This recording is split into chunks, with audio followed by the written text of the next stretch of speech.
Assalamualaikum. Class, our last topic was about parallelogram property. So our last question is verify that the standard basis of R square satisfy the parallelogram property. So here the vectors are not given. You have to understood what is the standard basis of R square. Standard basis हमारे पास R square की क्या होती है? Standard basis are square की हमारे पास are square है तो it is clear कि यहाँ पे टू कंपोनेंट्स होंगे। टू कंपोनेंट्स मतलब हमारे टू एलिमेंट्स। यहाँ पे हमारा फर्स्ट एलिमेंट 1 0, सेकंड हमारे पास 0 1। अगर हमारे पास आर थ्री की स्टैंडर्ड बेसिस होती वो हमारे पास आती 1 0 0 0 1 0 0 0 1। ठीक है, हम हर एक जगह पे क्या रखेंगे, वन को रखेंगे, फर्स्ट प्लेस पे, सेकंड प्लेस पे एंड थर्ड प्लेस पे। तो अब यहाँ पे हमारे पास दो वेक्टर्स हैं, u is equal to 1 0 and b is equal to 0 1। जब हम उन्हें सम उनका करते हैं तो हमारा जो आंसर आता है 2 आता है। उनका स्क्वायर लेते हैं, नॉर्म लेते हैं, फिर उसका स्क्वायर लेते हैं तो आंसर इज 2। इसी तरह से जब हम उनका डिफरेंस करते हैं तो हमारे पास आंसर क्या आ रहा है, 2 आ रहा है। इसी तरह से जब हम u का नॉर्म लेते हैं फिर उसका स्क्वायर लेते हैं तो आंसर हमारे पास 1 आता है। इसी तरह से हमारे पास b और उसका नॉर्म लेते हैं, उसका स्क्वायर लेते हैं तो यहाँ पे भी हमारे पास आंसर 1 आता है। जब हम इसे इक्वेशन में पुट करते हैं तो जो हमारे पास सम है वेक्टर्स का 1 0 एंड 0 1 का, वो हमारे पास 2 है। इसी तरह से हमारे पास जो डिफरेंस है टू वेक्टर्स का, वो हमारे पास क्या आ रहा है, 2 इज इक्वल टू 2। अब यहाँ पे हमारे पास जो है u का नॉर्म और उसका स्क्वायर वो हमारे पास 1 है, प्लस 2 b का नॉर्म और उसका स्क्वायर वो हमारे पास अगेन क्या है, 1 है। इनको ऐड करते हैं तो हमारे पास आंसर क्या आता है, 4 is equal to 4। So it is verified that standard basis of R squares satisfy the parallelogram property. Now we will come on next topic, that is Loki. And here we will discuss about Loki. What is Loki? Its distance from different points, what will be. The Loki, what is meant by location? What is a location? अगर हम specify करना चाहें कि location हमारे पास क्या है। अच्छा, Loki एक बात clear रखें, कोई भी point है, उस पॉइंट का जो हम रास्ता, जितने भी वो पॉइंट्स के ऊपर मूव कर रहा है या व्हाट इज दैट, वो जो भी जनरेट कर रहा है जहाँ से वो पॉइंट चल रहा है, उस चीज को हम यहाँ पे लॉ के डिक्लेयर कर रहे हैं। तो what is a location, particular distance from the particular tower is called location. कि हमारे पास जो पर्टिकुलर डिस्टेंस है किसी एक मखसूस हमने टॉवर कर लिया है, एक फिक्स पॉइंट कर लिया, वहां से जो हमारा पर्टिकुलर डिस्टेंस हम ले रहे हैं वो हमारे पास क्या है, लोकेशन। अगर लॉ की हमारे पास क्या है, a path generated due to the movement of point, तो जो पॉइंट की मूवमेंट हमारे पास पाथ जनरेट करेंगी वो हमारे पास क्या होगा, लॉकी होगा। नेक्स्ट हमारे पास है इसके केसेस। तो केसेस में हमारे पास है loci of a point P X Y equidistance from a fix point. अब यहाँ पे देखिए, लेट्स से जिस तरह से हम ऑरिजिन लेते हैं तो ऑरिजिन हमारा फिक्स होता है, लेकिन अगर हम ऑरिजिन ना लें, अब यहाँ पे हमारे पास पॉइंट, हम ये लेट्स से कोई भी ए ले लें और ए एक्स वाई है, और यहाँ पे मेरे पास पॉइंट पी एक्स वाई है, तो इसका डिस्टेंस जो है मेरे पास ये इक्वल डिस्टेंस है from a fix point.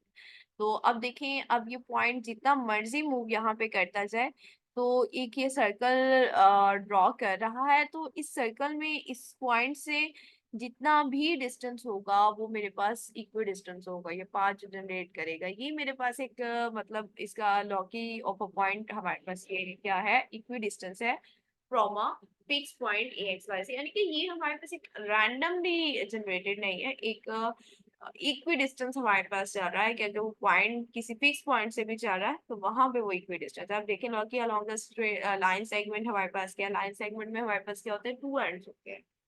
Next लॉगी हमारे पास टू इक्वी डिस्टेंस पॉइंट्स का, आप देखें क्या है। अब यहाँ पे देखिए, ये मेरे पास एक पॉइंट P फिक्स्ड, यहाँ पे ये P एक्स वाई, ठीक है, और यहाँ पे बिल्कुल इससे इक्वल डिस्टेंस पे यहाँ पे पॉइंट A है, और यहाँ पे इसके बिल्कुल इक्वल डिस्टेंस के हमारे पास यहाँ पे पॉइंट क्या है, B है। तो अब यहाँ पे लॉकी हमारे पास टू इक्वल डिस्टेंस पॉइंट्स का क्या है, हमारे पास यहाँ पे P है और यहाँ पे इसके एलिमेंट की हमारे पास क्या है, PB। ये दोनों हमारे पास इक्वल हो गए, ठीक है, क्योंकि हमारे पास क्या है, इक्वी डिस्टेंस के ऊपर हम इसे फिक्स करके इक्वी डिस्टेंस के ऊपर लेके जा रहे हैं। अब नेक्स्ट अगर हम इसके फार्मूलाज करना चाहें कि मतलब इसे सॉल्व करना चाहें, इसके प्रॉब्लम्स करना चाहें, वो हमारे पास क्या है, यहाँ पे डिस्टेंस फार्मूला अप्लाई होगा कि हमारे पास दो पॉइंट्स का डिस्टेंस क्या है, बी ए का और बी बी का, वी कैन चेक, और इक्वी डिस्टेंस है so we can say that it will be equal. Find the locus of a point pxy if it remains a distance 4 units from a fixed point a13. अब हमारे पास क्या है यहाँ पे कि लॉकी हमने फाइंड करना है. What is a loci? Loci main equation हम वो फाइंड करेंगे जो ये डिवेलप कर रहा है point P X Y of of point P X Y. हमारे पास पॉइंट क्या है, P X Y. If it remains और डिस्टेंस फिक्स डिस्टेंस है, कितना है, 4 यूनिट्स, और किस पॉइंट से है, A13 से. तो अब यहाँ पे देखिए हमारे पास D की वैल्यू क्या है, 4, बिकॉज डिस्टेंस फॉर्मूला हम यहाँ पे अप्लाई करते हैं. तो D की वैल्यू हमारे पास क्या आती है, 4 आती है. और यहाँ पे जो हमारे पास पॉइंट है ए, वो हमारे पास क्या है, A13 हमारे पास यहाँ पे पॉइंट है. और यहाँ पे ये जो फिक्स पॉइंट हम ले रहे हैं, मतलब एक और लॉकी जिस पॉइंट से डेवलप हो रही है, वो हमारे पास पॉइंट क्या है, PXY. तो अब यहाँ पे हमारे पास मजीद अगर हम यहाँ पे करना चाहें तो देखें हमारे पास क्या है, PXY, D is equal to 4, और A जो हम ले रहे हैं फर्स्ट पॉइंट उसका है 1 एंड सेकेंड पॉइंट इट्स 3. तो अगर हम मजीद इसे देखें कि हम इसे सॉल्व करना चाहते हैं तो इसके ऊपर हम डिस्टेंस फार्मूला इम्प्लीमेंट करते हैं.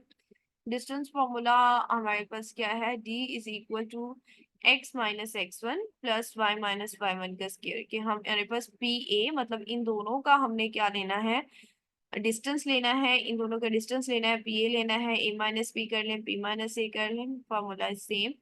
सो what will be inner product and its square root हम लेते हैं, ठीक है. तो अब यहाँ पे x minus x1 y minus y1 इसका स्क्वायर लिया. तो जब हम इसे सॉल्व करते हैं, d की वैल्यू 4 पुट की, x माइनस x1 की वैल्यू क्या है, 1, x माइनस 1 का square plus y minus y1 की वैल्यू क्या है, 3, y माइनस 3 का स्क्वायर. सो ये हमारे पास आ जाता है 4 का स्क्वायर. और यहाँ पे अगर हम इसे मजीद एक्सपैंड करें, x का square minus 2x plus 1, a square plus b square minus 2 भी हम उस फॉर्मूले से इसे ओपन कर रहे हैं, plus Y square minus 6y plus 9. और इसको मजीद अगर हम सम करके इसको सॉल्व करें तो ये हमारे पास आ जाता है 16 इज इक्वल टू, दोनों साइड पे स्क्वायर ले लें, स्क्वायर रूट को खत्म करने के लिए हमारे पास आ जाता है X square minus 2x plus Y square minus 6y plus 10 is 8. तो अब हमारे पास 16 को दूसरी साइड पे ले जाएं तो हमारे पास क्या बनता है, X square plus Y square minus 2x minus 6y minus 6 is equal to 0. That is a log of the point which we want to find out. तो एक्चुअली जब हमने लॉकी किसी भी पॉइंट की फाइंड आउट करनी है तो उसके लिए हम डिस्टेंस फॉर्मूले को इम्प्लीमेंट करके वहां से लॉकी फाइंड आउट कर सकते हैं. Next, we can find the locus of a point if it remains at a distance 3 units from a line x is equal to 5. Okay, the point. अब हम यहाँ पे लॉकी पॉइंट की find out करनी है और हमें गिवन क्या है कि वो हमेशा जो है फिक्स्ड, जो मतलब उसका डिस्टेंस है वो 3 यूनिट्स है. पहले 4 यूनिट्स था, अब 3 है. पहले हमें पॉइंट गिवन था A which is I think so 1 3, yes 1 3. और यहाँ पे हमें कहा गया है कि from line x is equal to 5. तो अब हम कहते हैं कि लाइन अगर x इज इक्वल टू 5 का मतलब ये है यहाँ पे हमारे पास x इज इक्वल टू 5 है, तो लाइन हमारे पास ये बनती है. और अगर हम यहाँ पे पॉइंट इस लाइन के ऊपर कोई लेना चाहे, मतलब तो हमारे पास 3 डिस्टेंस के ऊपर या किसी भी हमारे पास इसके ऊपर हमारे पास जो पॉइंट डिवेलप होता है m, वो हमारे पास है M5y. So here we will say that distance formula जब हम अप्लाई करेंगे, d की वैल्यू हमारे पास 3 है और x1 की वैल्यू हमारे पास 5 है, y1 की वैल्यू हमारे पास 5 हम ले रहे हैं. इसको सॉल्व करते हैं तो ये हमारे पास इसकी लॉकी आ जाती है. नेक्स्ट देखिए, find the loci of a point Q X Y which is equal distance from j 3 minus 7 and h minus 5 1. So अब देखिए सेम इसका अगर हम कॉन्सेप्ट देखें ना तो इसको हम इस तरह से भी कर सकते हैं कि यहाँ पे फिक्स पॉइंट हमारे पास क्या है, क्यू एक्स वाई, यानी कि जिसके हम लॉग के लेना चाह रहे हैं क्यू, और क्यू की किसके रेलिवेंट लेना चाह रहे हैं, इक्वी डिस्टेंस है यानी कि क्यू के। और नेक्स्ट हमारे पास क्या होगी, क्यू एच, और उन्होंने कहा विच इज इक्वी डिस्टेंस, यानी कि ये दोनों इक्वी डिस्टेंस, जैसे भी हमने प्रीवियस किया था यहाँ पे कि ये हमारे पास इसका और इसका जो डिस्टेंस है सेम है, कि अगर मैं यहाँ पे क्यू ले रही हूँ और यहाँ पे मैं के लूँ और यहाँ पे मैं एच लूँ, तो क्यू के और जो क्यू एच है इनका जो है वो इक्वल होगा, बिकॉज यहाँ पे हमारा गिवन है कि ये इक्वल डिस्टेंस है डाटा में। तो इसे हम देखते हैं कि किस तरह से करते हैं। नेक्स्ट देखिए यहाँ पे क्यू के अगर हम लें तो वो हमारे पास आ जाता है is equal to Q H, और क्यू हमारे पास जनरल पॉइंट हम ले रहे हैं एक्स वाई, और अगर हम के लें which is X one Y one, और इसी तरह से के एच ले रहे हैं एक्स टू वाई टू, उनकी वैल्यूज पुट कर दें पॉइंट्स की, एक्स माइनस थ्री का square plus Y plus seven का स्क्वायर, एक्स प्लस फाइव का square plus Y minus one का स्क्वायर, इनके स्क्वायर्स लेके हम इनके स्क्वायर्स खत्म करना, स्क्वायर रूट्स खत्म करना चाह रहे हैं, तो बोथ साइड्स भी स्क्वायर्स ले लिया है, मजीद इसको हमने ओपन किया है, तो ये हमारे पास हमारा लॉगिन आ जाता है, that is the equation of login. Next अगर हम देखें हमारे पास क्या है पी एक्स वाई, तो पी एक्स वाई में मालूम क्या करना है हमने कि P A is equal to P B, A B given है बी बी गिवन है, इट मीन्स कि हमारे पास ये जो पॉइंट है ये इक्वी डिस्टेंस है from points A and B. तो अगेन पी की वैल्यू जनरल हम लेके चलेंगे एक्स वाई, ए की वैल्यू हमारे पास क्या है 2 - 3, और बी की वैल्यू हमारे पास क्या है 3 - 4, P A is equal to P B. On the same pattern हमारे पास P A is equal to P B, तो जब p का a से ले रहे हैं x माइनस एक्स वन का square plus Y minus y one का square, it's square is equal to x minus x two का square y minus y two का स्क्वायर। सॉल्व इक्वेशन को करेंगे हमारे पास इक्वेशन ऑब्टेन हो जाती है which is the login of a point we want to discuss. So यहाँ पे अगर हम बेसिकली देखेंगे हमारे पास लॉगी क्या है, और हम कहते हैं कि कोई भी अगर पॉइंट है वो पाथ जनरेटेड कर रहा है, यहाँ पे कंडीशंस कुछ क्वेश्चन में हमें ये गिवन है कि जो पॉइंट पी है वो हमारे पास इक्वी डिस्टेंस है समहाउ, यहाँ पे हम जो लॉग की फाइंड आउट करना चाह रहे हैं वहां पर हम डिस्टेंस का फॉर्मूला जो है इम्प्लीमेंट करते हैं। अगर हम देखें तो यहाँ पे हम मजीद जो है इक्वी डिस्टेंस और मजीद हम कह रहे हैं डिस्टेंस फॉर्मूला अप्लाई करें, फर्स्ट क्वेश्चन था उसके लिए हमने डिस्टेंस हमें गिवन था डी, और उसके ऊपर हम पहले हम डी मालूम करते थे, अब हमें डी गिवन है, हमें अब वो पॉइंट मालूम करना है, ठीक है, एक पॉइंट गिवन है, एक पॉइंट हमें क्या करना है मालूम करना है, तो यहाँ पे हम वही कर रहे हैं कि डी की वैल्यू पुट कर रहे हैं, एक पॉइंट गिवन है एक पॉइंट मालूम करना है, तो जो हमें पॉइंट मालूम करना है उसको जनरल रख के हम डिस्टेंस फार्मूले में पुट करके वहां से अपनी जो लॉकी है या जो हमारी इक्वेशन है हम उसको क्या कर रहे हैं फाइंड आउट कर रहे हैं। जी तो ये हमारे पास है लॉकी किसी भी पॉइंट की क्या है किस तरह से डिस्टेंस फार्मूला के रेलेवेंट ये हम फाइंड आउट करते हैं।